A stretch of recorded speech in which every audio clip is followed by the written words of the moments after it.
তেল গরম হওয়ার আগে পিঠার মিশ্রণটা তেলের ভিতরে দিয়ে দিলে পিঠা কখনোই ফুলকো হবে না। পর্যাপ্ত পরিমাণ তেল গরম হওয়ার পরে গোলাটা দিতে হবে, আর দেখবেন পিঠা একদম ফুলকো হয়ে এসেছে। অনেকেরই প্রশ্ন থাকে পিঠার যে গোলাটা তেলের ভিতরে দিলে অনেক সময় পাতিলে লেগে যায়, পিঠা উল্টাতে গেলে ভেঙে যায়, একদম পারফেক্ট হয় না।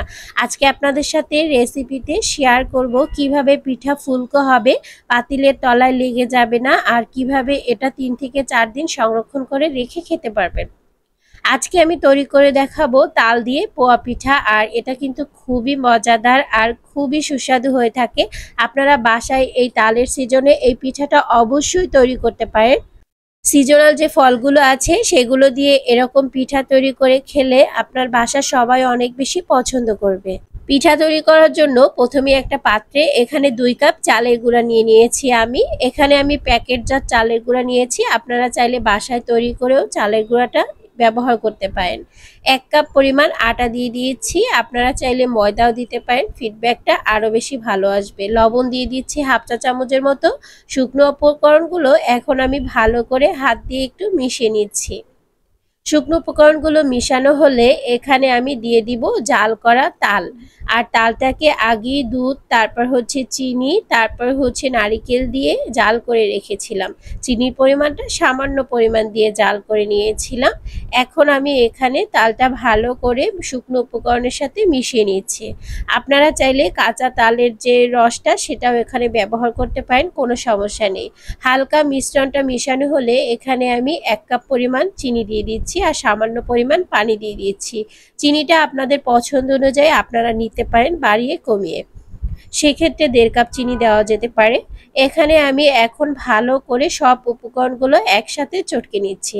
পিঠা তৈরি করার একটা মেইন উপকরণ হচ্ছে বা টিপস হচ্ছে এটা ভালো করে চটকে নিতে হবে হাত দিয়ে। পোয়া পিঠা তৈরি করার জন্য এই টিপসটা অবশ্যই ফলো করতে হবে, তাহলে চালের গুঁড়া দিয়ে একদম পারফেক্ট পোয়া পিঠা তৈরি করতে পারবেন। আর কিভাবে আমি চটকে নিচ্ছি আর সামান্য পানি দিয়ে গোলাটা গুলে নিচ্ছি অবশ্যই কিন্তু দেখে বুঝতে পারছেন। মোট গোলাটা তৈরি করার জন্য এখানে 1/2 কাপের থেকে একটু বেশি পানি আমার প্রয়োজন হয়েছিল। আপনাদের আর একটু বেশিও লাগতে পারে বা কমও লাগতে পারে, আপনারা পরিমাণ অনুযায়ী নেবেন। এখন হ্যান্ড উইচ দিয়ে ভালো করে একটু মিশ্রণটাকে মিশিয়ে নিচ্ছি যাতে ভিতরে কোনো লাম্পস না থাকে। একদম রেডি হয়ে গেছে। 10 মিনিট রেস্টে থাকার পর এখন আমি চুলায় চলে যাচ্ছি পিঠা ভেজে নেওয়ার জন্য।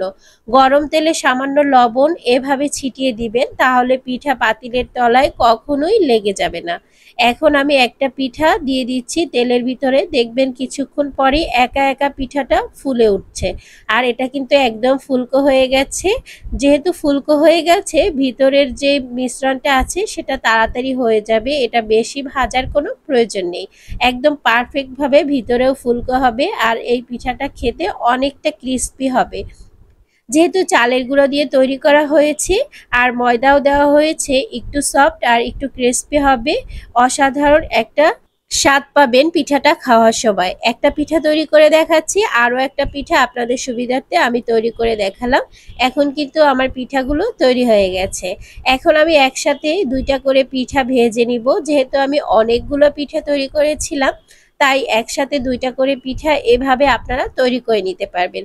সেক্ষেত্রে একটা পিঠাকে একটু পাশে সরিয়ে দিবেন, তাহলেই কিন্তু হয়ে যাবে। একটা পিঠা যখন অনেকটা হয়ে আসবে তখন আর একটা পিঠা দিবেন, তাহলে কিন্তু একসাথে অনেকগুলো পিঠা তৈরি করতে পারবেন খুব অল্প সময়ে। আর দেখতে পাচ্ছেন সবগুলো পিঠা কিন্তু একদম ফুলকো ফুলকো হয়েছে, আর এই পিঠাগুলো খেতে তো অসাধারণ লাগে, বারবারই বলছি। তো এই তালের সিজনে এই পিঠাগুলো বাসায় তৈরি করে ফেলবেন। আর কেমন হয়েছে আমার পিঠা রেসিপি অবশ্যই কমেন্ট সেকশনে জানাবেন। ভালো লাগলে লাইক শেয়ার কমেন্ট করবেন। যারা ফেসবুক থেকে দেখছেন পেজটি ফলো দিয়ে রাখতে পারেন, যারা ইউটিউব থেকে দেখছেন চ্যানেলটি সাবস্ক্রাইব করতে পারেন। তো আজকের রেসিপি এই পর্যন্তই। নেক্সট রেসিপি দেখার আমন্ত্রণ জানিয়ে বিদায় নিচ্ছি। আর তার আগে একটা কথা বলছি, যাদের বেশি ভালো লাগছে তারা আমার এই রেসিপিটি একটু শেয়ার করে দিবেন, অন্যকে দেখার সুযোগ করে দিবেন। আল্লাহ হাফেজ।